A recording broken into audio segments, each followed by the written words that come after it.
Well, good morning and welcome to Ruggiero Piano Company. My name is Dr. Carol Ann Berry, and this morning we're doing the third in our series of fall course, today featuring Dr. Kent Lyman and the magical methodology of sight reading.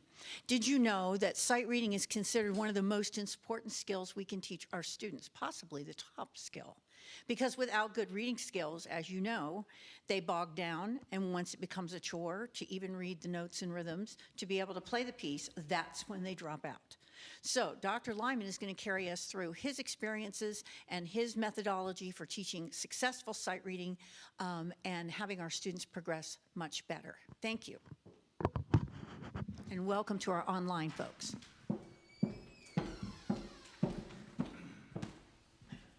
Okay, good morning, everybody. Good to see you all. Magical methodology of sight reading. Why that title? Well, we always have to come up with catchy titles with a little bit of alliteration in them, right? Is there really magic to it? You know, I don't know. It's a combination of using good tools and a lot of hard work. So, fall course series. This is not fall, is it? I want to thank Carol Ann and Ruggiero Piano for accommodating me. I was supposed to do this presentation originally in November, and about a week before that we got a call from my oldest daughter saying that she and her fiance had finally decided to get married after about a 10-year engagement. And they set the date for November 4th without really consulting anybody. And so that's why I was not able to do the presentation when originally scheduled. And that's why we're not in the fall season anymore. We're here in the winter, but thanks again to Carol Ann and Ruggiero for accommodating me on making this change of the date. And thank you all for coming. Thanks to those who are online for joining us this morning. So, a little bit about me. I don't want to bore you with all that stuff, but I put two items at the bottom of my resume, shall we say, that I think are pertinent to our topic today, sight reading. Now, so what I'll say for the next few minutes is pertinent to somebody who's working as a professional in music and reads at a high level, and that's not why we're here. We're here to talk about how to teach our students to learn to read at the beginning levels. But those last two items, working with the International Young Artist Project in Italy and as the rehearsal pianist for the North Carolina Opera Chorus, I can't stress enough how important sight reading ability has been in those two endeavors for me as a professional. And when I talk to my students about sight reading, I bring up these examples as a demonstration of how sight reading can be such a, if you're planning to go into this as a profession, it can be such a valuable tool. It's brought quite a lot of additional income in and a lot of professional fulfillment. I mean, Young Artist Project in Italy, how would you like a month paid vacation in Tuscany? And starting in 2013, they asked me to come in and play as the principal rehearsal pianist for opera productions. And it's a ton of hard work, okay, to sit there and play for opera rehearsals several hours a day for about a month. And at the end, we stage fully staged operas. We've done Don Giovanni and Marriage of Figaro and The Barber of Seville and other shorter pieces. And if you think you're going to walk into the beginning of that process with all 480 pages of the score of Don Giovanni in your fingers, think again. Okay, you have to have reading ability, very high level reading ability. You also have to have the ability to know how to fake things, leave out things, play only the essential parts, the melody, the bass line, and so forth. So that's been a great experience for me since 2013. I've been over to Italy several summers in a row doing that, and it's been tons of fun.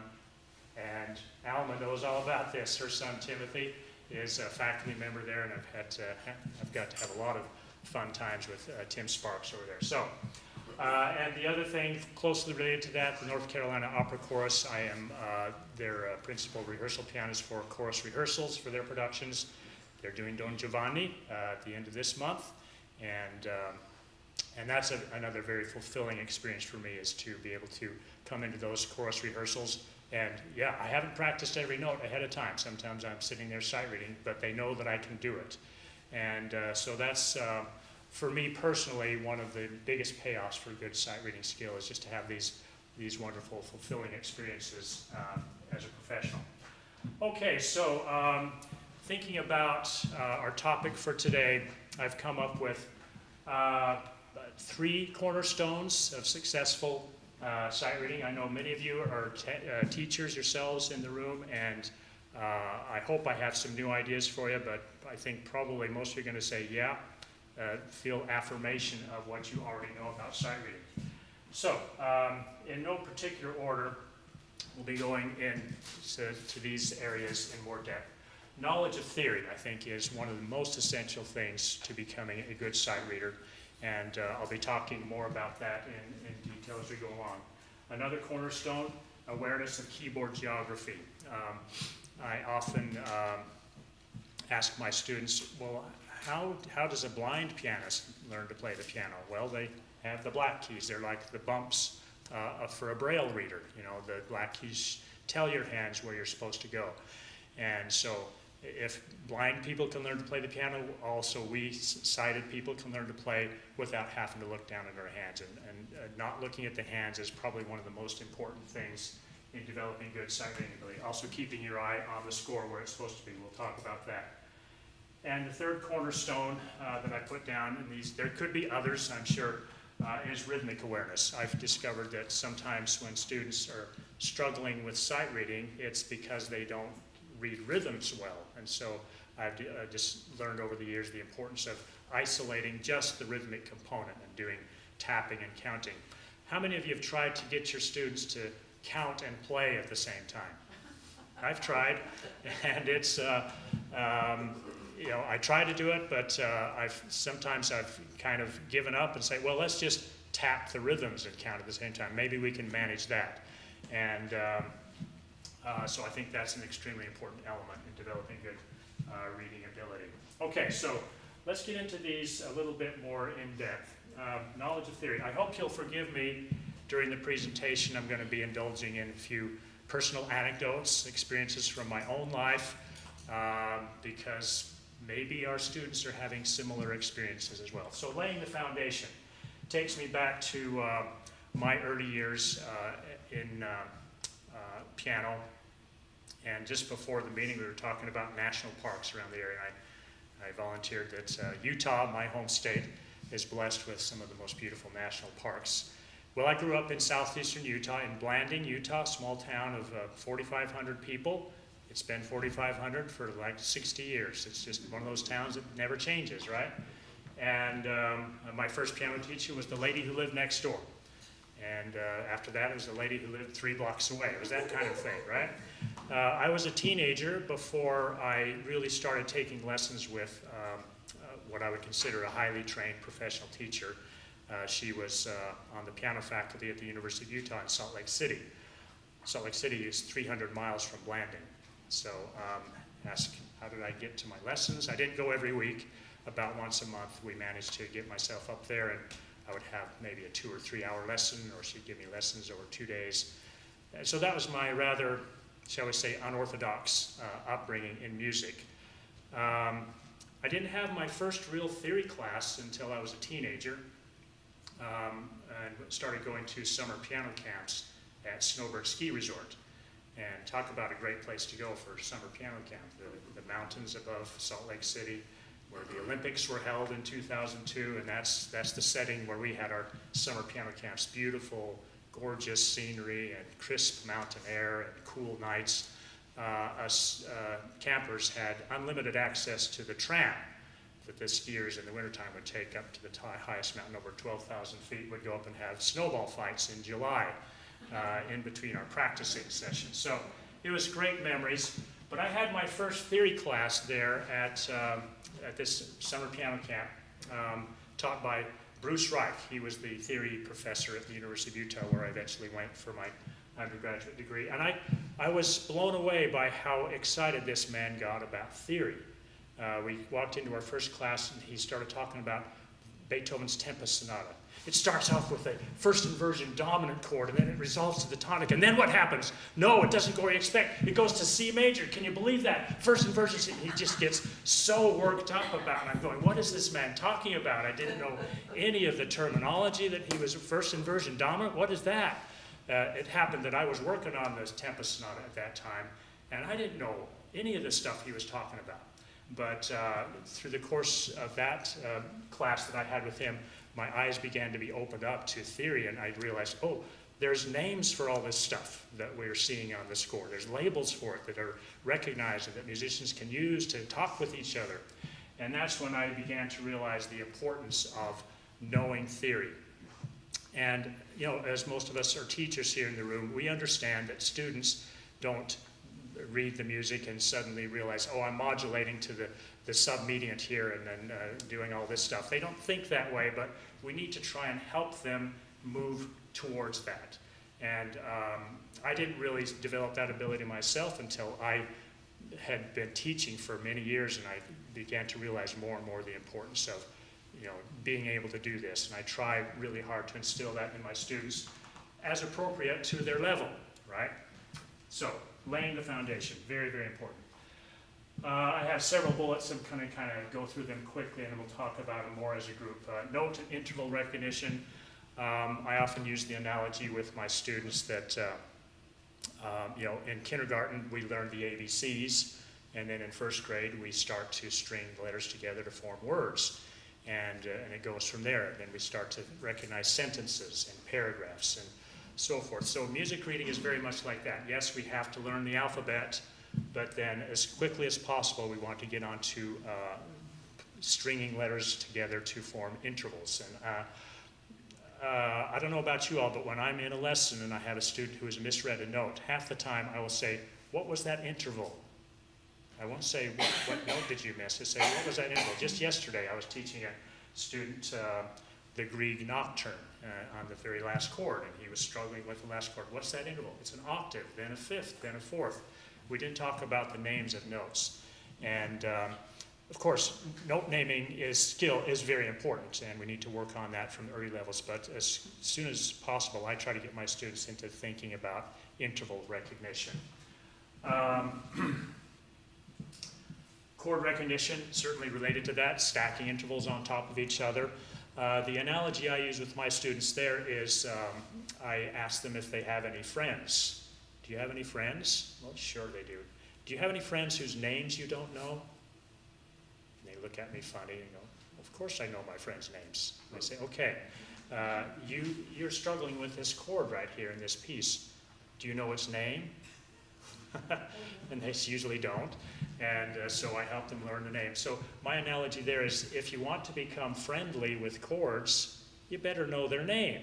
They're just like people, okay? If you don't know a person's name, it's hard to become friendly with that person, okay? So, and so I use that analogy a lot. So know chords' names. Same with scales. This is why we have our students practice scales, is because they have to be able to recognize these scale patterns. And by the way, as you're noticing already, sight reading is not a topic that exists in a vacuum, right? It draws on all the other things we do as musicians, and so it's difficult to speak of it in isolation. So all the stuff we're talking about spills over into technique and learning and memorizing, and sight reading is just one piece of that. Pattern recognition. I have a little activity for you here in a second that I hope you'll enjoy. On recognizing patterns. So a lot of the stuff we're talking about, you know, being able to recognize intervals, stacking intervals to form chords, laying them out horizontally to form scale patterns, and then we have all kinds of patterns, millions of patterns that pop up in piano music. And the bigger repertoire we have of patterns that we instantly recognize, the better readers we become. Let's see, I don't know if yeah, okay. So here's my activity on patterns, all right? You all are good musicians. Let's see how good you are, all right? So I'm just going to flash up some patterns here and see if you can identify them. Some will be easier than others. So I think this one you won't have any trouble with. Pattern number one. Yes, Hammond number one. Okay, I use Hammond in my teaching for several reasons. I believe it's a good way of developing technique. You know, all fingers get kind of an equal amount of work to do. But I've recognized over the years how valuable Hammond is for developing this pattern recognition ability. Now, this is a very simple pattern, and as those of you who use Hammond know, there's a bunch of different patterns, and I tell my students, you know, this pattern, you might find this pattern up the Shostakovich's piano concerto that he wrote for his son, Maxim. Maxim hated to practice his exercises. So in the third movement of his piano concerto number 2, I think it was, he wrote Hanon exercises. He included, have a look at it sometime. And he takes the Hanon exercises, he transposes them around to different keys, he plays them in sixths and tenths, and he mixes it, and it's just like crazy. It's all based on Hanon. It's super funny. And so that was Dad's way of forcing his son to practice his Hanon. He wrote it into a piece. Okay, let's see. There's a pattern.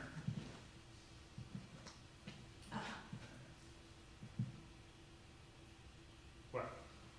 By convention, I agree. Okay, but something looks weird, doesn't it? It's not the key.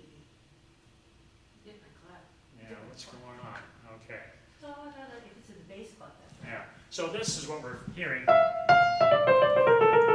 all familiar with that pattern, but why does it look that way? I'm going off on a little tangent here. I'll do a couple of tangents today, but I like to use this example when students are struggling with reading. Well, what did it look like back in the day? This is from a manuscript copy. We don't know if it's Bach's handwriting for sure or one of his copyists, but let's go ahead and look at the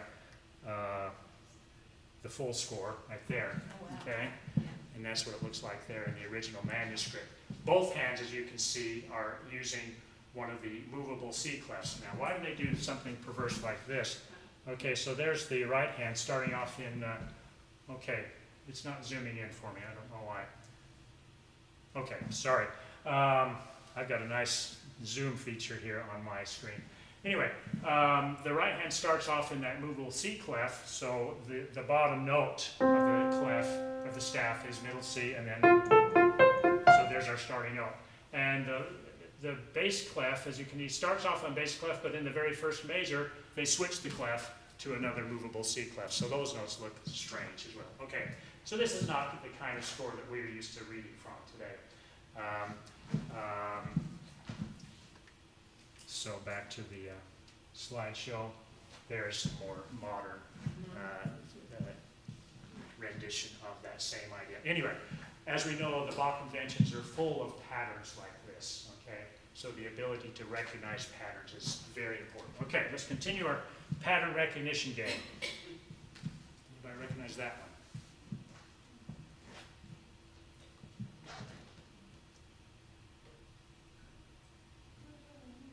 You might not be able to peg the name of the song, but I'm sure it's a piece you'll... Say again? Well, it's, it actually, say again? Yes, right. It's on the NCMTA repertoire list. Yeah, okay, good, you got it. I love that piece, okay? Because it's so thoroughly based on a simple pattern, and I tell my students, if you just learn that one measure, you've almost got the whole piece, right?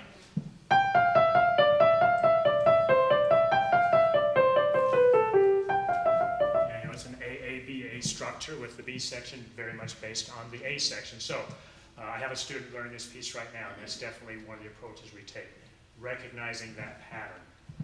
Okay, and let's go ahead and look at the full score of that, just to, that's the piece, right?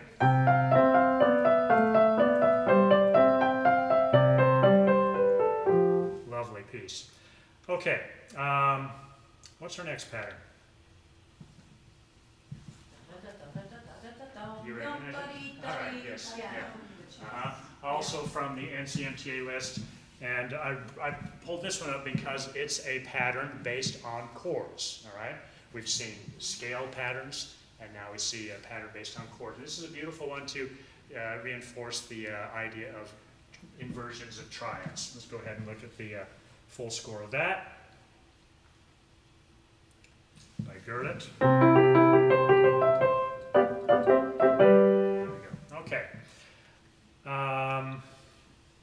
Next pattern. I realized I was kind of neglecting the left hand, so I found a pattern for the left hand. I doubt if you will be able to tag this piece because this is a pattern you might see in hundreds of different left hand pieces. And in fact, this is more of an ostinato piece. This is also from the NCMTA list. It's a piece called Scale Train. by Vandal. Yep. And I think Vandal is one of the top composers out there who writes pieces using patterns, very, very interesting patterns. And we would call this, of course, an ostinato for the left hand. Okay, so there's that. Let's see, I've got, I think, one more. Oh yeah, you'll have fun with this one. This is more of an advanced level. I'm trying to give you different levels. Anybody recognize that pattern? Chopin versus. Yeah, the versus, okay? And I've left out the key signature, but there's a piece. Wow, talk about some patterns. Let's go ahead and get the full page up there from where I chose that from. If you just look at this page, I mean, there's, whoops, I went on. Yeah, that's the page I want. So it starts off with this pattern.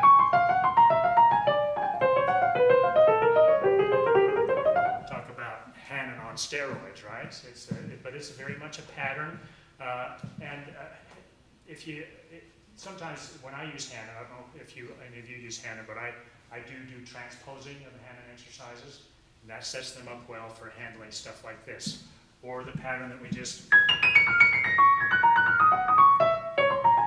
Okay, and if you look through that whole piece, it's just full of patterns, all right? So, again, sight reading doesn't exist in a vacuum. Pattern recognition is very important for sight reading ability. It's also very important for mastering a piece at this level, having mastery of each individual pattern. Okay, I think that's all the patterns. Good job, you did well on our pattern recognition game, and there's thousands more we could play around with. Okay, keyboard geography. So it's pretty straightforward. You know, you need to be able to measure distances on the keyboard, and it's challenging to try and get students to where they can move their hands around to different places without looking down, and that's certainly not something that happens at the early levels. For the early levels, we want to keep our sight reading activities in one hand position, preferably a 5-finger position, and gradually work out from there. But there are some nice materials out there to help students develop that ability to start to expand their hand to a wider range, and then to actually move their hand to different places. And that's where we come into that, you know, that Braille concept of the black notes will tell us where to put our hands.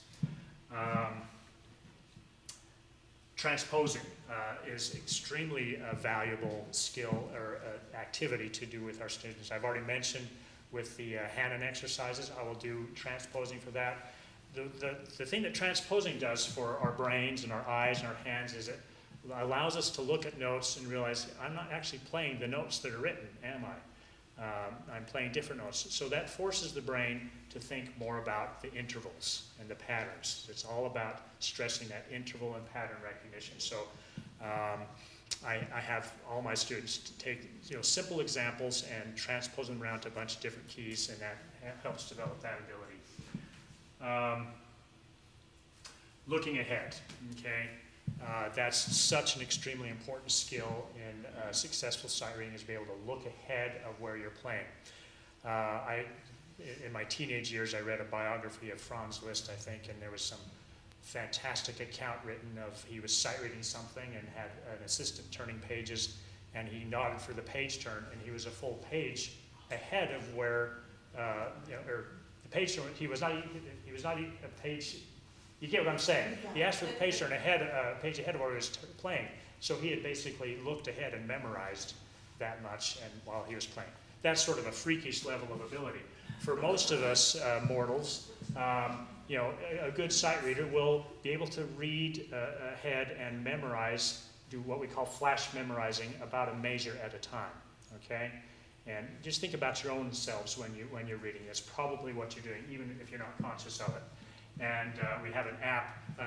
The last part of the presentation today will be kind of a tour through several apps that I use, and one of them, which is called Read Ahead, I'm sure many of you know about it, reinforces that process very well. Looking ahead. Keeping eyes on the score, very much related to that. I remember when I got to grad school at Indiana, and I was in my lesson with James Tocco, and you know, he had a huge repertoire, and I don't know if he was had ever played the piece that I was working on, but I brought a piece in that I'd been working very hard on. And he said, well, no, it needs to go like this. And I think he was pretty much reading it, and I was struck by he never ever looked down at his hands. They were just going all over the place, and his eyes were glued to the score. And I thought, wow, that's really something. And so I really made a conscious effort at that point to learn how to keep my eyes glued to the score, no matter what was going on in the hands. It's a long process. Here's something that was just brought to my attention yesterday, so I don't have very much to say about this, but for those of you who are members of Raleigh County Teachers Association, next Wednesday we're going to be visited by Janice Cook from Ohio, and she's going to be talking about vision impairment in students. And she says, half of my students are vision impaired. I go, what? Really? And it turns out that vision impairment is much more common than we think, even when a person is rated with 20/20 vision. There are all kinds of other issues that optometrists sometimes don't even check for it. She's become kind of a national expert on this. And nearsightedness, farsightedness, etc. She has all kinds of fancy terminology. And I did a little practice link with her yesterday just to make sure she could visit us via Zoom. And she's going to be telling the RPTA group a lot more about vision impairment, which is much more common. So I'm sure you all have had the experience of going, why can't this really talented, bright student read better than they can? Maybe it's because they're having some vision issues that we're not even aware of. They don't wear glasses, they're rated at 20/20 vision, but there might be something else going on. And so stay tuned for that, because I think on Wednesday I'm going to find out more about that. Yes, question? I was going to say, for those of us who have had 20/20 vision our whole lives, and then we got into our, I won't say what age, and had to put readers on to read the notes, Yeah. it's extremely disorienting. Oh, yeah. Geographically speaking, it's hard. Yes, I have to to. really relearn a lot of. Yeah, I went through that in my early 40s, and I had to adjust to get the right kind of glasses and all that stuff. So it's definitely an issue probably for a lot more people than we really think. So I think that's an important part of helping our students is learning the right questions to ask. What does this actually look like to you on the score? And again, I don't have a lot more to say about that because this is just a brand new idea for me based on this guest that's going to be coming next week to Raleigh County Teachers. Okay. Some effective strategies for teaching and developing sight reading. Okay, so there's a strange little bullet point. Read a level or two below. Yes, I think that's generally the right advice. And that's what we usually say is to try sight reading stuff that's a level or two below where you play. I'm again going to indulge in some personal anecdotes. Going back to my teenage years, I already told you about the theory class and the summer piano camps. Another fascination that I developed as a teenager was with the Beethoven piano sonatas. My teacher in Salt Lake City was Gladys Gladstone. She was a student of Schnabel.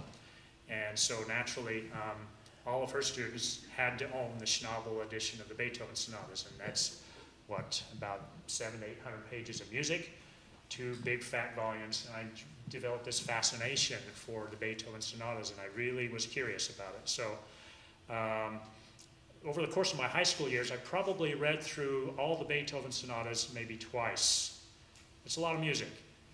I shudder to think if my current self could hear my teenage self down there at the piano playing the Beethoven sonatas, I'm sure I would have been screaming, "No, you forgot that accidental, you're in the treble clef there." Oh my gosh, I'm sure I was just totally butchering the Beethoven sonatas. But I was motivated by just an intense curiosity, and I really, really wanted to know what this music was about.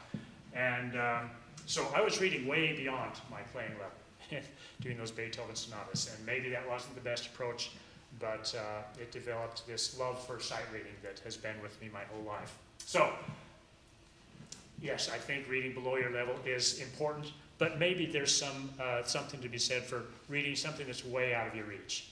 And I'd say that's only if a student is really, really curious and motivated, like I was with Beethoven sonatas. Again, a personal anecdote. Group reading experiences. I think this is extremely valuable for developing sight reading experience. You know, as pianists, we spend most of our time alone, and when we get in with other musicians, with a group of other pianists, or maybe a chamber music group, we suddenly feel, whoa, I have no idea. I have to maintain a steady beat. Oh, come on, tell me, give me a break. So back to that summer music camps that I went to in Snowbird. I remember my first year there, they got 4 of us teenage kids together. We were all with the same teacher. We were all friends, and they handed this big stack of 2 piano 8-hand arrangements of orchestral works, Beethoven symphonies and overtures and whatnot. Says, go here in this room with 2 grand pianos and start to read. We had no idea what to do, so we went in there and picked out, I think, the Egmont Overture, and I'm telling you, it was awful. We were horrible. It sounded just awful. But there we were, 4 teenage kids, and you know, just having a great time. All right. And by the end of the camp, we had that Egmont Overture down pat. It was just great. And being obnoxious teenagers, we would go in. We were staying in a ski lodge. Okay, it's just like this fancy hotel, and they had the piano room down on the first floor. We'd go down there at midnight and open up the doors and play as loud as we could. That year, John Browning was our resident artist. He was out there for 3 weeks, and what an experience to have lessons with John Browning, with a cigarette dangling out of his mouth and playing the Rachmaninoff Second Concerto and ashes dropping all over. Get out of the way, and oh, it goes like this. You know, he was quite a character. Anyway, we were in there, us 4 kids, playing our 2 piano 8-hand stuff as loud as we could, and John Browning comes. He'd been out having a few drinks. He comes stumbling by outside on the balcony, and he sees us kids in there, and it's the sliding glass door. He opens the door, he comes in, and what are you kids doing? Well, we're just playing piano music. And before you know it, John Browning was sitting down at a piano. I was this close to him, and he was giving us a command performance, and it was just like an amazing thing. So this is very tangentially related to sight reading, but it arises out of an experience that I had as you know, playing in a small group of piano students and being treated to this private concert by John Browning, who was half drunk at the time. So, all right. So group reading, very fulfilling, the funnest thing you can possibly do, and great for your sight reading experience. We got the RPTA Ensemble Festival coming up, and I have a few students doing that, and probably some of you do as well. Another strategy, I've referred to this already, doing rhythm review and practice. You know, the importance of just isolating rhythm as a separate component, tapping and counting. You know, just close the lid and, you know, see if they can tap with the appropriate hand at the right time, and so forth. So these are some effective strategies for developing good reading ability. I think we'll talk about these materials, and then we'll take a short break, and we'll spend the rest of our time looking at some of the apps that I've chosen to go over with you today. So, and this is just a very small sampling of some of the materials that are out there, and I'm sure if you all want to share with each other, with me, some materials you might use in your sight reading training, please feel free to do so. This is a book that one of my students recently brought in for the Associated Board of the Royal Schools of Music. They have, I don't know how many, I think it's about 10 levels. And this one is called Level 1, More Piano Sight Reading. There's actually a level before this. I couldn't find an image for that. But she brought this in, and I really liked it. It's just short one-line examples. And at the level 1, they're limited to 5-finger positions, only one hand at a time. And we finished level 1 and then went to level 2, and suddenly it had jumped up to, you know, playing 2 hands at a time and out of 5-finger position. We go, whoa, what's going on? And then they found this, more level 1 piano sight reading. I think they realized that they jumped a little too far. And so the sight reading must be done, you know, trained very incrementally. So starting with 5-finger positions, one hand at a time, then gradually moving up from that. So this is kind of a good example of an elementary level resource that you can use for training sight reading. This is something that I just came across this week as I was putting together my ideas for today. This is from Faber Music, publisher we all know and well. This is from grade 3, Improve Your Sight Reading by Paul Harris. And I have, let's see, we can look at that right here. So this is very well thought out, it appears to me. Here, let's go to the, how do I do this? Okay, yeah, so here's a table that shows how it's structured in 9 different stages. And he's very good about giving lots of instructions and suggestions as to how to approach sight reading. Let's go ahead and look at stage 9. This is level 3, and this is kind of the level that we get to by the end of this level 3 book. Okay, some rhythm exercises, very good. And then a bunch of exercises based on what has been presented before. One thing I really liked at the end of the book is some of the golden rules for sight reading. I would just kind of take a moment and scan through those. I think there's some really good stuff there, things you probably all realize already. How would you implement this in the lesson with your student, or would you send them home with the book to do? A combination of both, yeah. There's, as we all know, we don't have time in the lesson to do all the sight reading training we would like.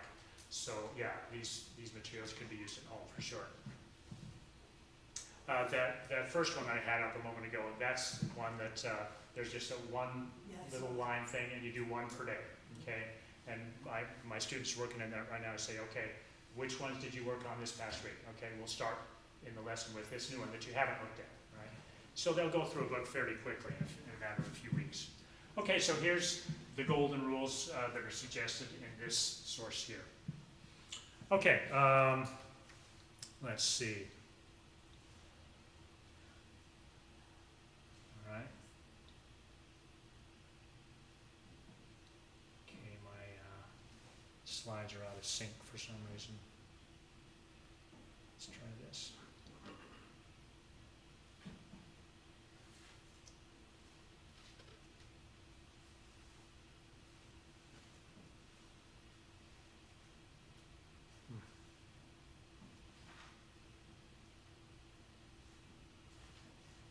There we go. Okay, so that's the Paul Harris. All right.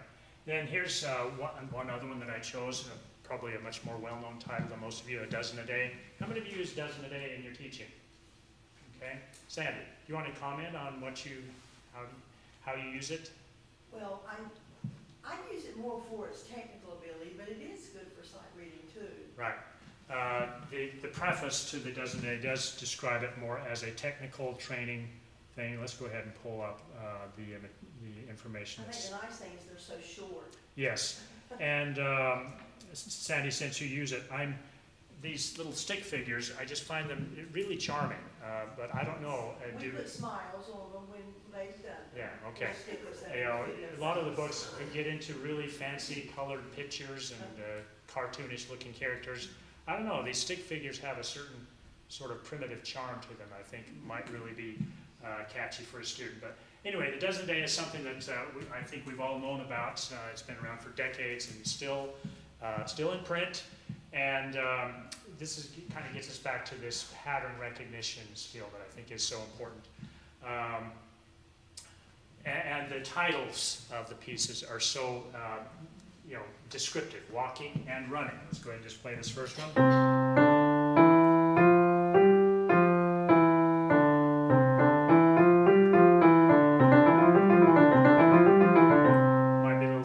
Than your elementary student would play that, but and then I really like the way they suggest different articulations, staccato. All right, and this is a pattern that can easily be transposed around. I mean, you just put the hands in G position, and there they go.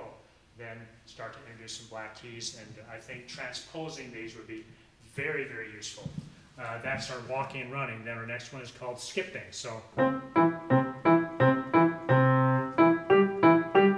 this gets us back to this idea of measuring distances at the keyboard. Again, they're limited to just 5-finger positions. So all we got to, we can teach about what is a third. And next one is called hopping, etc. Next is deep breathing. I like that idea. And the picture is just so delightful, isn't it? Can teach about harmonic relationships. Here's another good one for measuring distance, and this one is called the deep knee bend, right? So, and they're suggesting pedal. All right, so again, this is a combination of teaching technical skills, but I think it's also useful. Some of these earlier ones, very useful for teaching reading ability. And definitely recommend some transposing activity on those. So these are set up in, like I say, a dozen a day, and I think there's like 5 different stages in each book, and intended to do these one exercise per day. Okay, let's see. Am I still in sync with myself here? I don't know why this is happening. I can fix it.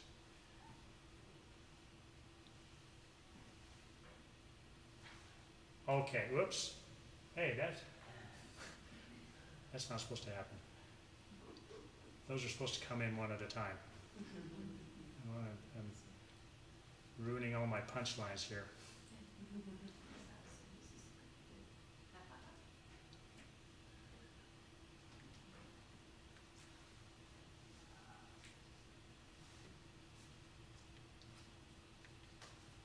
Okay, forgive me for this fumbling around up here. No worries. Okay, useful apps. All right. I don't know. I could use just a moment to take a drink of water. So let's just take a quick 2-minute break, and then we'll come back and spend the rest of our time on looking at some of the apps.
had no idea how long this presentation would take.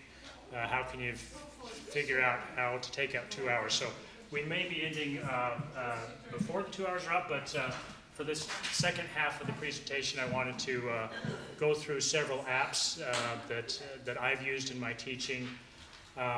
So starting off with a disclaimer, all of these are on the iPad, and I have no knowledge of other platforms, whether different kinds of tablets have these same apps available. So I apologize to those of you who don't have an iPad or prefer some other kind of platform. I don't have any information to give you there. And I also realize that not all of our students will have iPads. More and more, it seems like most of my families do have an iPad in the family somewhere, so I do encourage them without putting too much pressure on them to try and download some of these apps and use them.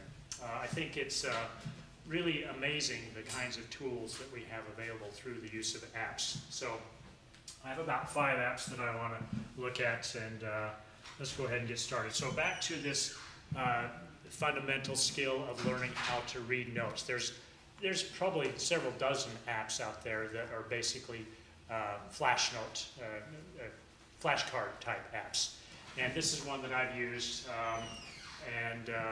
if other people have other ones that they can recommend. Note Rush is another one that I've heard about, which I've used less. But Flash Note Derby is a really nice app for teaching reading at the elementary levels. Okay, so let's just kind of take a tour of this one and see what's possible. I have it set up right now to just drill on the first 5 notes of the D major 5-finger position. All right, but I can change that in my settings.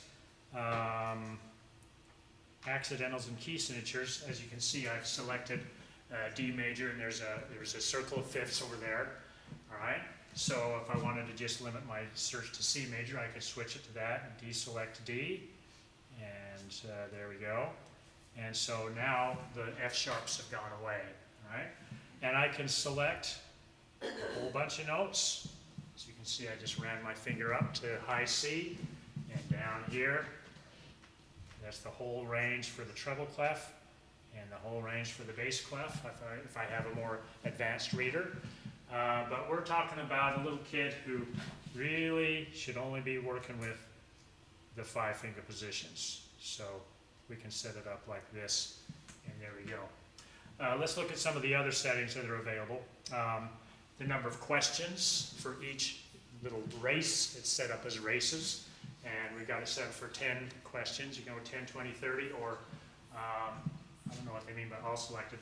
The speed of the race, okay, you have to enter an answer within a certain amount of time, and of course the gallop requires you put the answers in very quickly. The answer method, this is cool. There are several different possibilities there. We've got it set right now for the app to just listen to the piano, so it doesn't require any special equipment. It just hears the note that you play on the piano, and it can tell if you played the right note. You can also set it up to be able to tap on the iPad screen, either with or without letter names on the notes, and so there's plenty of options there. MIDI, I've never used that, but if you have a keyboard that you can actually hardwire into the iPad, you could do that. I don't ever find that necessary. And even you can use the do, re, mi, fa, sol, la, ti, solfege syllables. Here's something. Whoa. We've only got treble and bass clef going now, but you could even drill your students on reading alto and tenor clef. Oh, please, as a bassoonist, why would you do that? Why would you make me Right. read three clefs? One Sunday morning, I was sitting in bed playing on the Sabbath. I'm just going to really go all out, and I was doing all 4 clefs and all accidentals, and I was just torturing myself. Okay, so we're just going to stick with treble and bass clef. Okay, so those are some of the settings that are available. Oh, yeah, sorry. Themes. These are cute. The default theme is this horse race, but you can set it up as a unicorn. I've got one little 7-year-old girl. Oh, I want to do the unicorn races, right? Of course, unicorns. You can set it up for aliens or the reindeer race. Okay, so let's go ahead and do a race and see how we fare. Tap on the little person down there.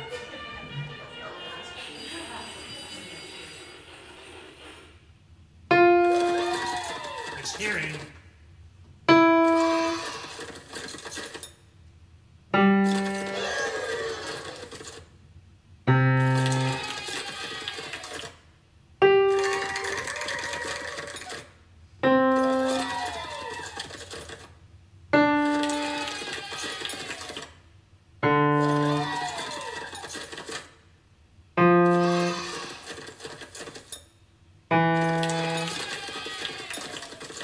I think that's it. We win the race. Okay, big celebration. Okay, so obviously I did well on that, and I would encourage the students to keep their hands in the five-finger position and just play. Now let's kind of deliberately throw the race and do a bad job and see what happens. May I ask, are these aren't for free, you pay for them, right? I don't remember. None of them are expensive. Okay.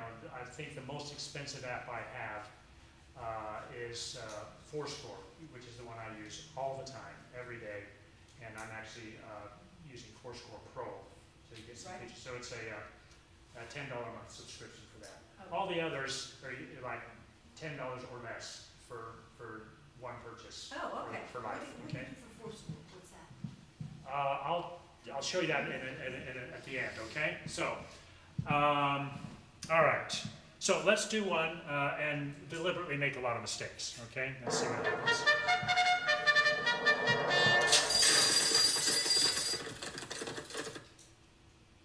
Oh, I was too slow. Oh dear. Oh no. Oh, I was too slow. I got one. Oh, too slow? Oh, close one. Ooh, ouch. Oh my. I'm doing really bad. Oh dear. Okay, so my guy lost the race.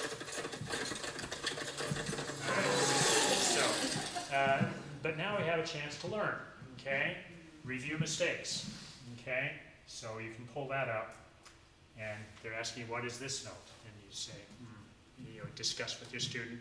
They'll come up with an answer, and then you can click on the question mark. Yeah, it's a D. And we can go through, and it will tell us all the notes that we missed and provide the correct answer. Okay, so it's a really great little app for elementary level note reading development, okay? And again, it's one of dozens that are probably out there. Does anybody else have apps that they use for note reading training? Yes, Alma. I don't remember the name of it, I just use it. Okay. Well, Note Rush and Flash Note Derby are the two names that I'm most familiar with. So let's see, is there anything else I wanted to show you on that? This is a fun one. Okay. And now okay, there we go. Piano Marvel, I'm not going to say too much about that because I don't really have any first-hand experience with it, but I know a lot, I've heard a lot about it. The last time I tried to get into Piano Marvel, I ran into obstacles with the technology. It seemed that it was requiring me to have a keyboard with a MIDI cable to hook up and so forth. And I don't know if they've corrected that yet or not, but for those of you who have that kind of equipment available, it can be very useful. I've seen Piano Marvel demonstrated at various conferences that I've been to, and it's very good at assessing the accuracy of a student's playing. So it's good of course, for developing reading ability. It gives you very, very accurate feedback on how accurate we're, and it's also good for just developing, practicing ability. It'll tell you where your mistakes were, and it of course requires you to play with a very steady beat. So Piano Marvel is one that you might want to look into if you're interested. Piano Maestro is one that I'm more familiar with, which I have used some in my own teaching. A few years ago, they went to a subscription kind of structure, which required a monthly subscription. I just wasn't ready to commit at that level for myself or my students, but they do a really good job of kind of playing the piano into something like a video game. So this is from when I was using this app more frequently, and there's some names of students. Sophie is my daughter, so I'm going to use her. We'll just pretend that Sophie's having a lesson today. And okay, the students have different ranks. Let's go ahead. Now let's just do, oops, no.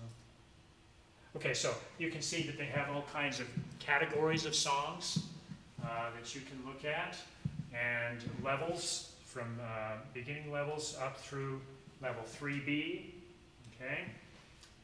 There's just tons of features on this. Let's go ahead and do this one that I most recently did, the Star Spangled Banner. So this is just kind of a little teaser intro, musical intro. And as you can see, probably, the little first line there, looks like we're going to be limited to just 2 notes, okay? So, let's go ahead. We are winding the metronome. All right. Now, the app is waiting for me to do something, okay? So the app is listening to me, and it's waiting for me to play this middle C, okay? Keep an eye on the little guy.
Yet, but it might be fun for a little kid. It's called Piano Maestro. Okay? And now, let's see. Seems like there's, I'm not seeing. There is an option on some screens, I don't know why it didn't come up just now, an option for sharing your work. Okay, so this app is always listening to what you're doing, and it's recording what you do, just temporarily. So on some screens, you can say, I want to share my work, and you can email it to somebody, like a parent or something. Let's see. What are some other features here? Well, that was something very elementary. Let's go ahead and see what level of difficulty we get to. That's level 3B, and all categories. Now, the ones that are locked are ones that I don't have access to because I'm not a subscriber. So the Mario Brothers theme song. What's going on there? Whoa, okay. Should we try to play along with that one? Now, I think the app is not hearing me accurately because the sound is coming out of there. So, but let's see. How we go. Warming up the vocal cords. It's waiting for me to play a note. What note should I? Now, it's hearing my voice and saying, my voice is too low. Well, I guess I got lucky. All right, here we go.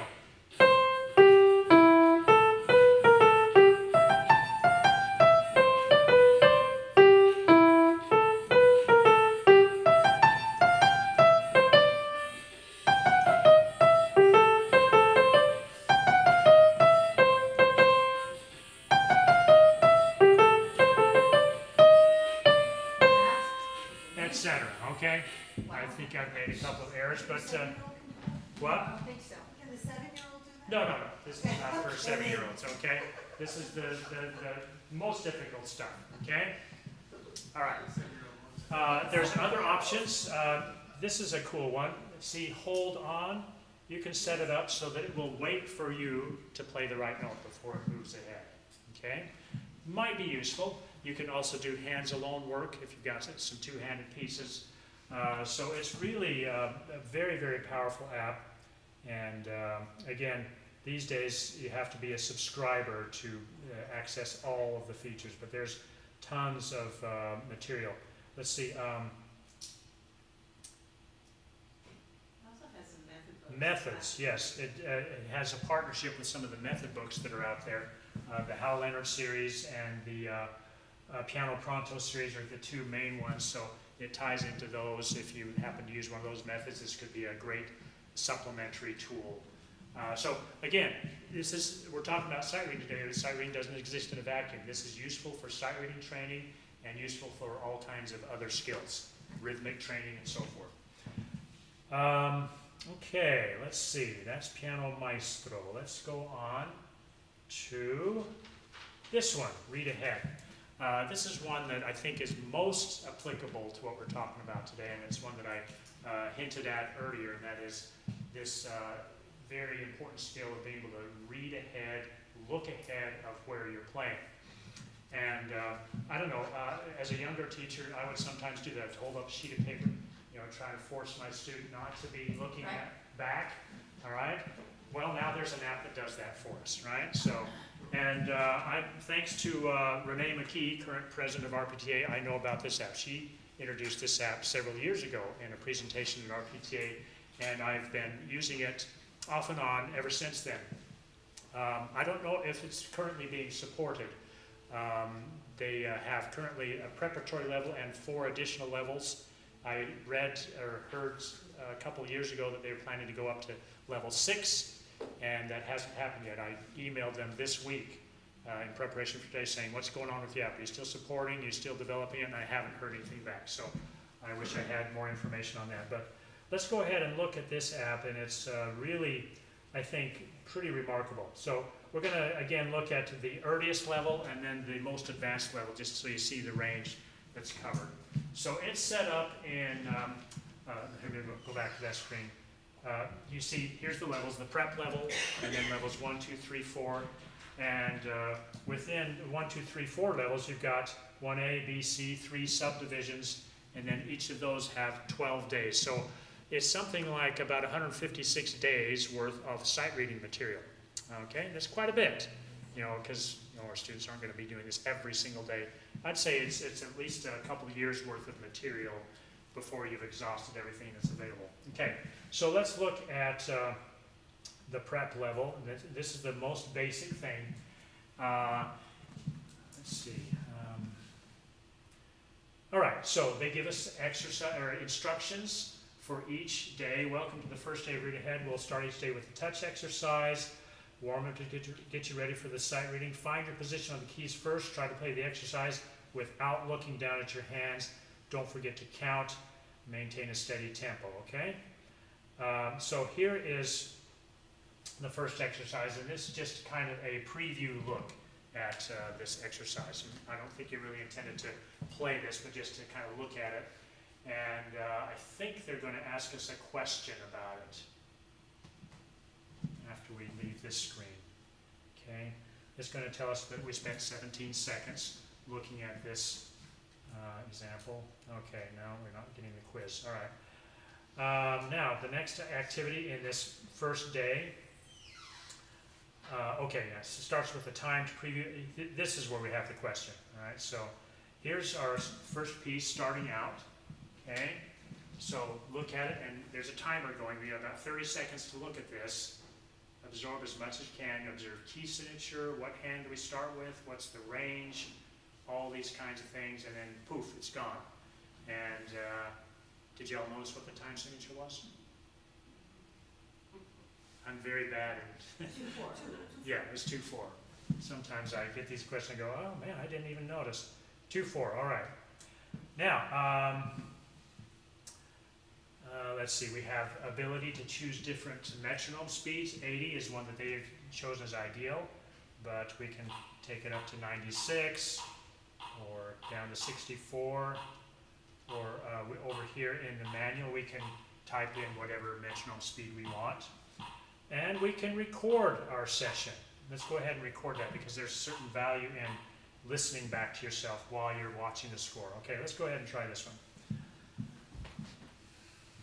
All right, so what's going to happen as I play, I'll give a 2 measure count in, and then as soon as I begin playing, the music will disappear. okay, requiring me to do what we call flash memorizing of that measure. Let's go and see what that looks like.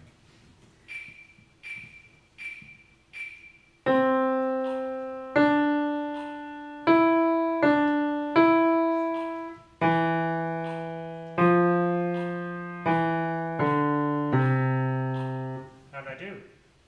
Okay. Now, I was not a good student. I didn't have my hands in place before I started. Even maybe you noticed I raised my left hand up at the last second. So with our, with my students, I'd say, make sure your hands are in place before we start. Shall we listen to our recording, see how we sounded?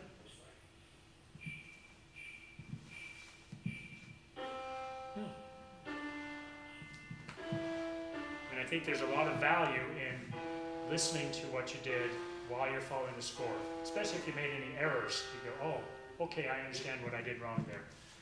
Okay? Read ahead. Let's see. Let's just go through this whole first activity. All right, choose the difficult. Okay, this is interesting. Choosing a difficulty level. That is, and this is what I referred to a moment ago, the flash memorizing activity. That is just looking at a single measure and trying to instantly memorize it. And it gives us various levels of difficulty. The easy level is we get to look at it for almost the full 4 beats. 1, 2, 3, 4. Okay, it stays there for four beats. The medium level, how long does it stay there? 1, 2, 3, goes away after the 3rd beat. And the hard level goes away after the 1st beat, or the 2nd beat. 1, 2, it's gone. All right? So let's just keep this in at the medium level. Now, can be a little bit frustrating for students because the piece is now presented just in one measure at a time. It's very fragmented, so it doesn't sound like music. It's just a quick flash memorizing exercise, okay? So students can get a little frustrated at that because it's not really, has no musical continuity, but otherwise it's a valuable exercise. Here we go. 2 measures to count in. Here's the music. Look and play. Look, 2, 3, 4, play.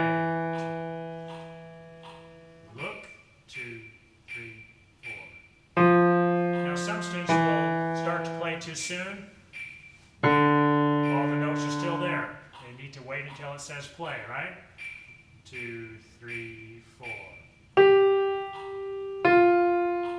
1, 2, 3, 4. 1, 2, 3, 4. 1, 2, 3, 4.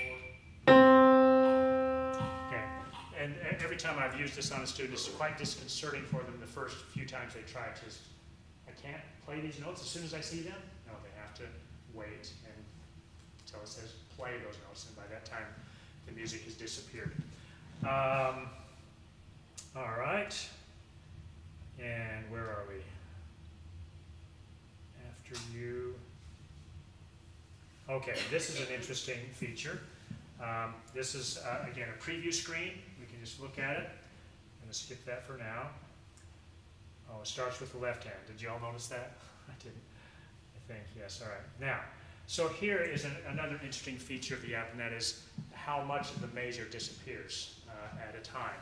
You can choose for the entire measure to disappear or just half a measure, okay? So let's go ahead and just try half measure for right now. And we'll start. 5, 6, 7, 8.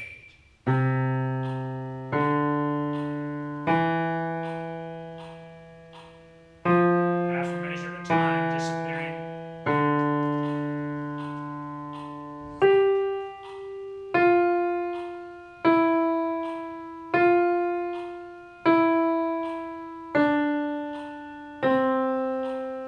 All right, so not hard for me, but this would be appropriate level material for a beginning level student, okay? All right, and I think there's At the end of each day, there's a final piece which doesn't have a metronome, there's no disappearing music, it's just a reading exercise. So, and that looks like this. And so we'll read it, we'll go a little quicker through it.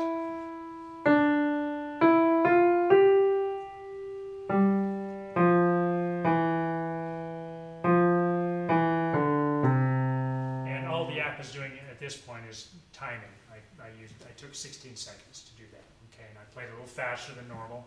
And whether that's useful or not, I don't know, but you can give that kind of feedback. Oh, we spent 30 seconds getting through that piece. All right, and that's really all the app does for that. Let's go ahead and look at, by the way, does anybody want to come up and try this today? Okay.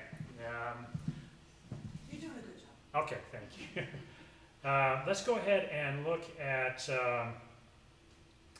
the highest level. What's the most difficult thing they have us doing? So in level 4C, day 12, let's look at what's going on there. And then we'll see where we've arrived at if we've worked our way through all the material here. So we have here a piece by Francois Couperin, a gavotte. And as you probably all know, gavottes start with a half measure pickup, right? And so that becomes tricky getting it started correctly with the app. And here's our preview look at the gavotte. Okay, this is not intended to read from. You're just supposed to spend these 30 seconds or so they give you looking at it. There's 2 pages to it, right? So we've got repeat signs, we've got endings, we've got suspensions, grace notes, lots of stuff going on. Okay? Obviously, this is a much higher level of difficulty.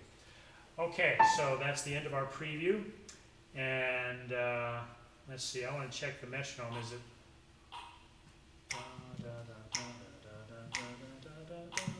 Seems about like the right tempo. We could go slower if we wanted to. I'm not going to record this session. Okay, here we go. So, with a gavotte, a half measure pickup. So what we're going to hear is 3 clicks, click, click, click, then we come in. Okay, so here we go.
That's a really great reading exercise, isn't it? Yeah. Oh yeah, it forces you to read ahead. Yeah, a full measure.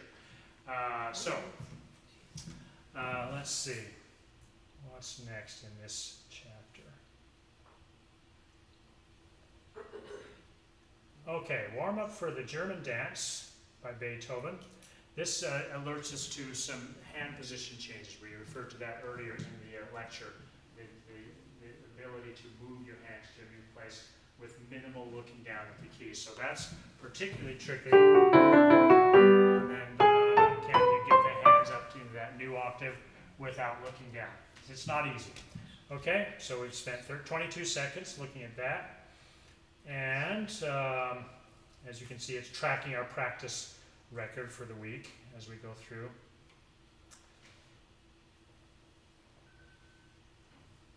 Yeah, we already did that. Come on. I guess I need to go here. Okay, here's where we get to actually play the German dance. Here's our preview look, okay? So it's Beethoven. We got sforzandos, not surprisingly. There's repeat signs. We got a trio and da capo. We've got 3 screens on this one. Okay. Also pickups. So we need to be alert to how that works with the pickups, especially when you're doing a repeat, and how the music appears in front of your eyes.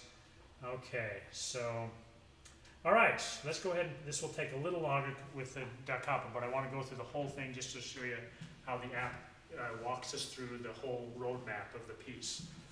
Okay, here we go.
So that's a pretty extended example, but I wanted to, again, show you how it follows me all the way through. Yes? Do you think it's interesting that they don't put any fingerings to at least guide the Yes. person while they're trying to sight read? I was going to comment on that, and I don't know if you were watching me, but I was taking some kind of crazy fingerings here and there. And yeah, with sight reading, we can't always figure out the right fingerings in advance, right? That's kind of a later step. So I think the fingerings are left out deliberately, because it's just, that's a little bit too much information, I think, to absorb. And of course, this is the most advanced thing in the whole series. Let's see. And I think there's one more just straight sight reading piece, and this again, there's no metronome, there's no disappearing music, just a saraband, and you know, in the instructions, let me go back to they suggest maybe you could simplify it by playing only the outer voices. So anyway, at the end of each day of sight reading or unit, there is this just straight sight reading activity that you can try to see how your skills are developing. Okay, so that's the Read Ahead app. I think it's a great tool. Again, I don't know whether it's still being supported by the developers. It's been out for at least 7 or 8 years. I don't know. I think that's when I first learned about it. And I've had some communication with the developers of the app. They're up at Peabody Conservatory. This app does come with a little bit of cost. I think I've spent perhaps a total of $25 purchasing all of the content that's available.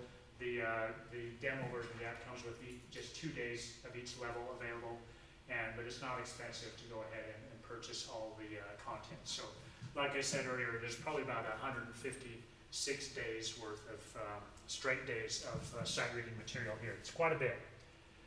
Okay, are there any other questions about this particular app before we go ahead? Now, just one question. Yes. Sorry, full questions, sorry. No problem. I know you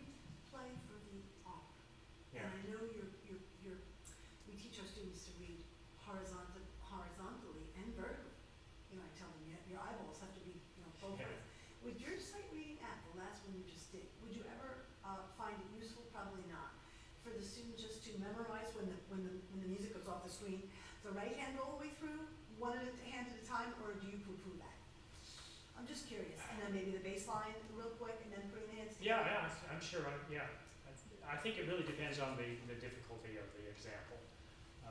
I mean, is that a sight reading, is that a sight, not really a sight readable skill when you're not putting hands together, I guess. Yeah. But some of those things were really challenging to take a Yes, whole yeah. measure away. Exactly.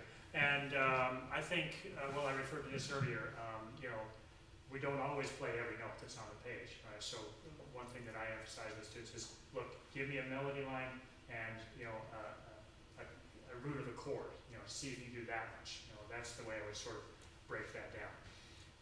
Sure, hands alone work would be useful. We do that, of course, all the time when we're trying to perfect a piece. For reading, I think I would stick more with try to keep something going in both hands all the time. Just my first impression on that. Okay, let's see. There's another app I wanted to look at, something called Rhythm Lab, okay? And this gets back to this important skill I mentioned of just being able to isolate rhythms. So there's a couple of fun little things that we'll have a little bit of opportunity for you to show your group knowledge. All right, so this is set up in several different ways. The first level A, just single lines, and we got here very, very simple rhythms. Okay, and all you do is tap right on the screen. There's a little tap pad on the screen of the iPad. Yes? Do you remember the tap machines back in the 90s? Yeah? Yeah. And we had the tap lab, then you had your stuff on your computer, so you had labs. Yeah. And we had the tap machine for just rhythm. That's that. Here it is, yeah, Yeah. same thing. Now it's not unlimited. There's a limited number of rhythmic patterns for each, but for this we have something like about 10 different rhythm examples. 14, I can see that, okay?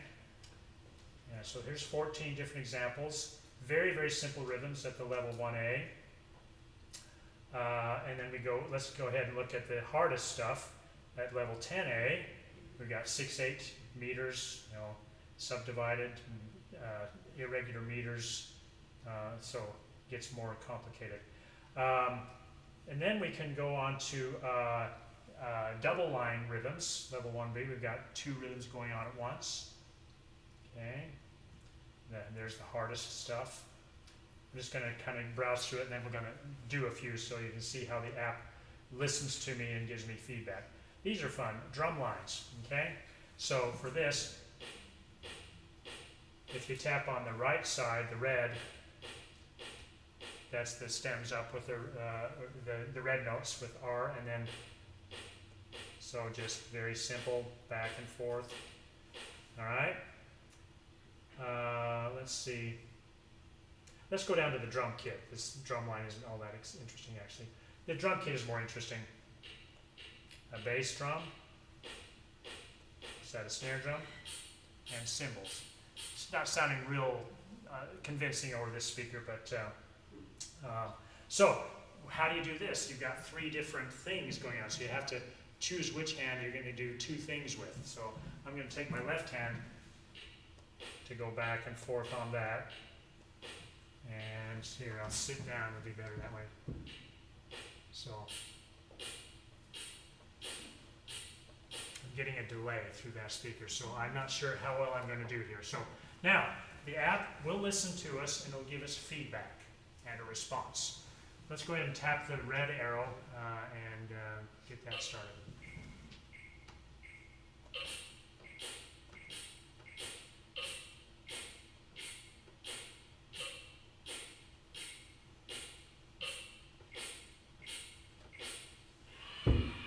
Oh, I got some applause, okay. Now, again, I'm going to do it very badly on purpose and see what happens.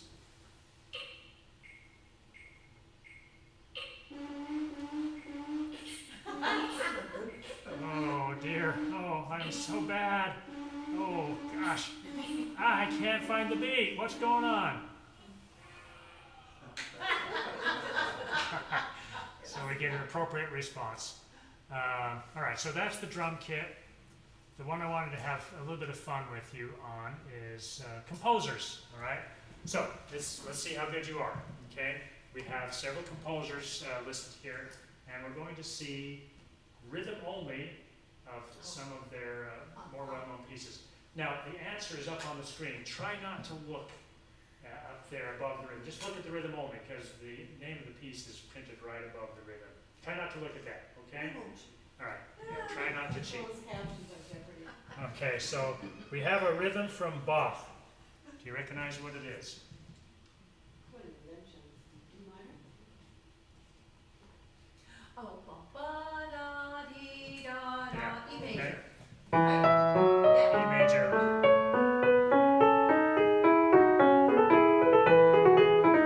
I tried tapping this out, and it's very hard to tap it accurately. It's just much easier to play it on the keys. So this is more kind of a little trivia quiz for you guys, just to be able to name these rhythms. Let's go ahead and look at the next one. Beethoven. What do we have here? Try not to peek. Part of parody.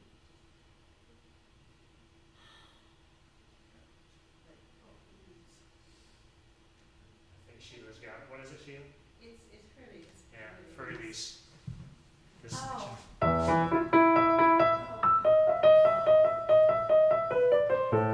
That's that section. Okay. Kind of nasty to.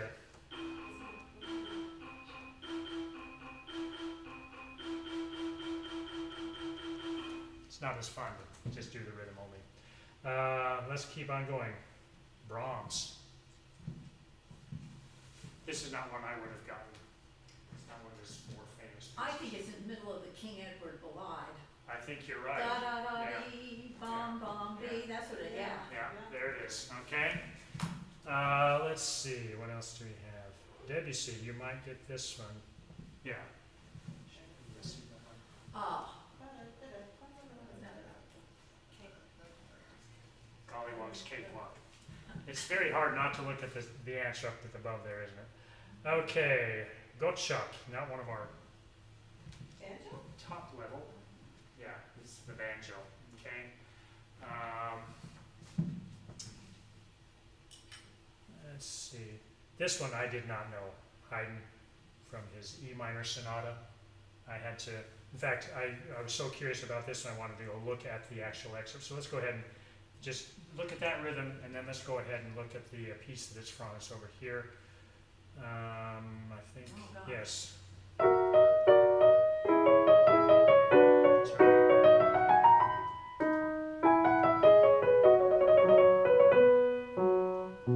So back to just the straight rhythm. Yeah, there it is. Okay, but much more interesting to play the actual notes. Let's see, a couple more. Here's some Joplin. I mean, it's from a specific rag, but it probably could be from any number of rags. The answer's up there. Say again? Oh, the answer's up there. Yeah, it is. Lead syncopations. I don't know that piece on this stuff. And Mozart. I'll bet you recognize this one.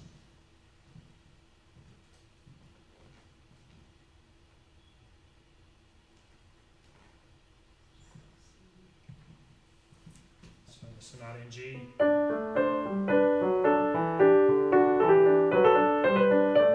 One that you probably recognize, probably have taught yourselves. Okay, so that's just kind of a little fun. I don't use that much. It's more fun for music nerds like us to, can you identify a piece of music from the rhythm only? And, try yourself out on other pieces. It's kind of a fun activity to do. Is Okay. there just one example per composer? Yeah, that's just, I think. Oh, wait a minute. No, wait a minute. No, there are more. Yeah, sorry. There's lots more. Okay, so, yeah, look at that. You have a ball? Say what? You have a ball. Yeah, really. That's Okay. it. Okay, fine. Let's see. I think. Yes, that's the end of our little tour of the app. So, what I want to do is just okay. The question came up earlier about this other app that I've mentioned, and I've, without really telling you, I've been using it a lot, and that is this app right here, Fourscore, which is back to my screen of resources. The resources that I use for this presentation and resources that I use every day as a practicing musician are these right here. I can't tell you what a life-changing tool the iPad has become for me as a musician. I don't know if very many of you use an iPad, but I just couldn't survive without my iPad now. And some people say, but what if the batteries go dead? What if you drop it and it breaks? Okay, that's a possibility. But I've been using the iPad for over 10 years now, and I've only had one incident that was kind of a close call, all right? Maybe I'm lucky, I don't know. Versus the number of times I've been playing and had some disaster with page turning or pages falling off the music rack. I'll go back to my experience in Italy playing for the operas. We do a lot of outdoor performances there, and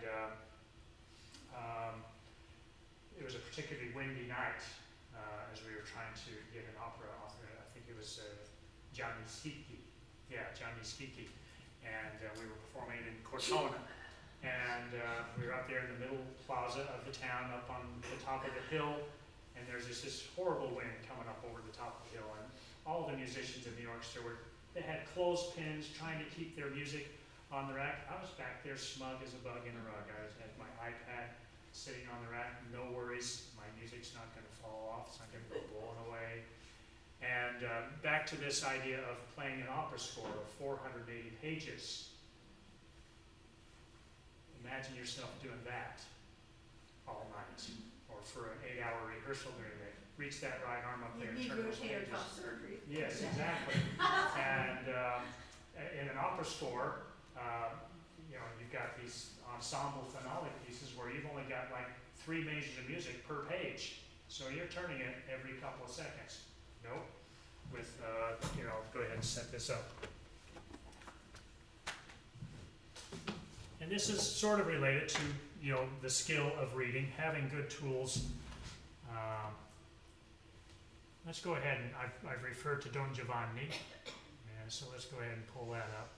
And so I'm working in the 4Score app right now, and I've got probably, many, many thousands of pages of score stored in here. So if I show up to practically anywhere, I've got my music with me. Okay, I play organ at my church. I just tuck the iPad under my arm. I've got everything that I want to play from at church. My student shows up to their lesson without their music. No worries, I've got the music right here. It's on my iPad. And if I had to carry this stuff around, it would be like a ton of music. So where's Mozart? Let's see. Don Giovanni. And you can see, it's not showing up on your screen, but I've got several different versions of Giovanni. I've got the full score, the full orchestral score. I've got it in manuscript. And of course, I've got the piano reduction. Here's the Bärenreiter edition for the piano reduction. All right. So, and I've got this little device here, which I haven't been using today, but this is a device that always goes with me with my iPad, the Bluetooth pedal turner. So when it's time to turn a page, I just tap my foot, okay? I'm going to go to something that's a little more playable than this. This overture is horrible. Okay, so. And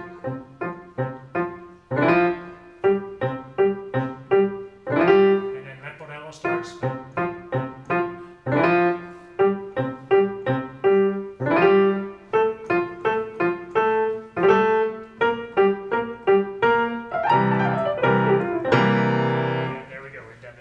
Turn. This is related to the topic of today, reading. Okay, and using the iPad, my eyes are focused in one area. I'm not doing any of this. Back in the old days, maybe some of us are still doing taping together 5 sheets of music, and you gotta. These days, my eyes wouldn't allow me to do that. Okay, I wouldn't be able to look 3 feet over there and then look 3 feet over there. No, it's not going to happen. So having the music right in front of my face, at the same distance, and being able to keep the hands on the keys constantly is just it's kind of a revolutionary experience for me as a professional musician, being able to really become very efficient in the reading. Yes. Are you teaching any students who are using iPad only? Yes, I'm getting more students who are coming in with iPads, and it's something I definitely. So you mark on that? Yeah. Mm-hmm. And I think all of us are going to be seeing that more and more as this technology becomes more and more common.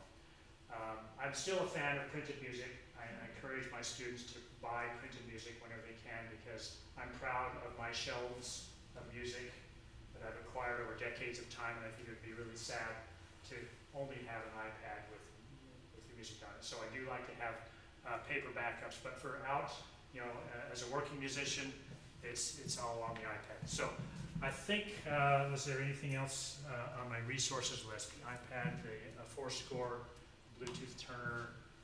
Wi-Fi. I think that's it. What was it? Wi-Fi. Oh yeah, Wi-Fi. The necessity. Yes, Sheila. Do you have a model that you recommend of the iPad Pro? Just the biggest screen you can get. That's, I think, a 12-inch screen. Okay, so yeah, and that's the same size as a regular sheet of music.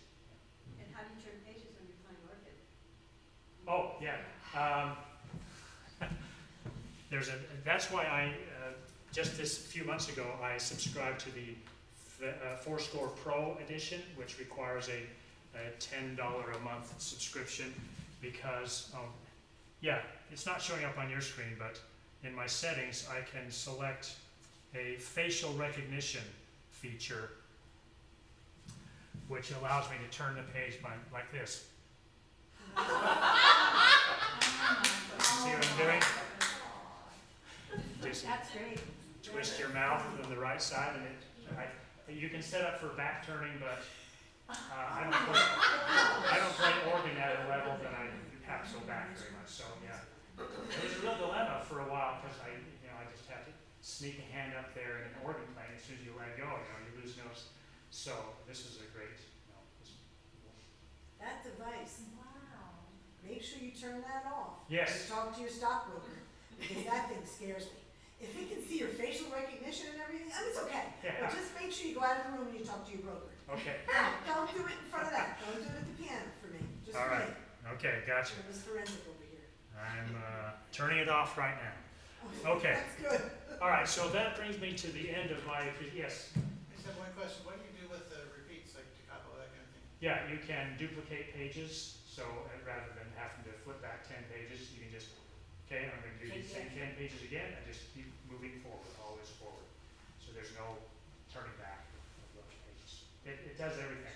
And, I can take my Apple Pencil's done, but I can take my Apple Pencil and write right on the score just as easily as pencil on paper. I know this is not exactly our sight reading topic, but it's something that people still seem to be quite interested in, this use of technology.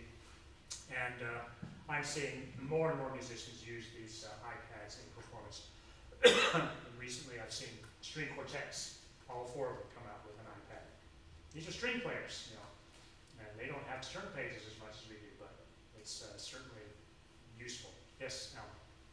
You're talking about using your face to turn pages. I thought you had to do it for your foot. I use the face when I'm playing the organ, because my feet are busy Oh, I see. playing the pedals. I can't operate the pedal turner, so I turn with my face.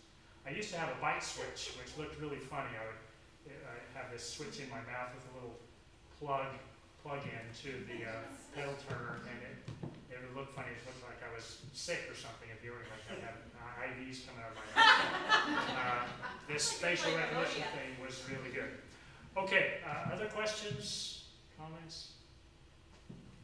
All right, Carolyn, I think we're good. Thank you all so much for being here. To our online people. And thank you for coming to the fall course. A couple of things. This closes out this year's fall course. We've been at this for, 5 years now.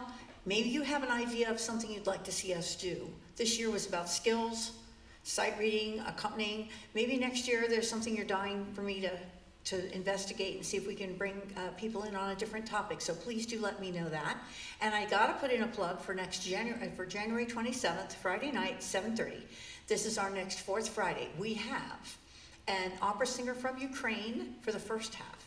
On the second half, we have Florence Coe's student Benjamin Lowe, who is playing the Rachmaninoff Second Piano Concerto. He is 13 years old, and he is playing this, I know, it's crazy, right? And he is playing this with two symphonies, one in South, because he won competitions. He's playing one with the South Carolina Symphony and another symphony, I'm not sure which it is. And so this is his dress rehearsal. And I bet that if you brought some students, they'd be blown out of their socks. They'd be so amazed at what this student can do at the age of 13. And so please do come and see Benjamin, support him. This is his night to try it all out here on 2 pianos, 4 hands, and then we're going to send him off to symphony to play. Okay, so thank you for those of you online, and do keep in touch with me throughout the year. I'm always open to ideas, so thank you. How did you get in touch with us, because I didn't know about the other presentations. I only saw it on Ruggiero's. Right, Ruggiero advertised that last summer. We start in October. We had 2 in October. And then this one, and they send it out in glass mail, and we also print a brochure for what that's worth, but the brochure is online. Okay, on Ruggiero's. On Ruggiero's site, we put it out in August,